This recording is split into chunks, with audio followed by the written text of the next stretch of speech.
Ipagdasal mo ang panalangin ito sa akin, kung nais mo ang patnubay ng Diyos sa pagpili ng tamang kapareha, at kalayaan mula sa hindi malusob na mga relasyon.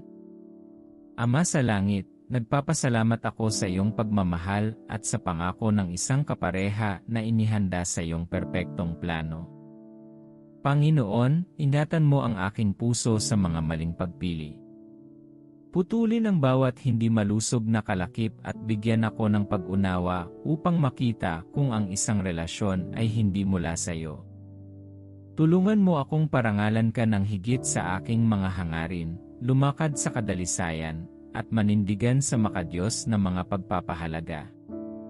Ihanda mo akong maging tamang tao para sa pinili mo, puno ng pasensya, kabaitan, at pagmamahal.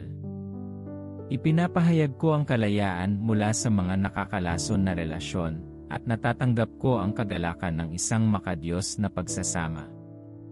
Pagpalain din ang iba na naghihintay sa iyo. Sa pangalan ni Jesus, Amen.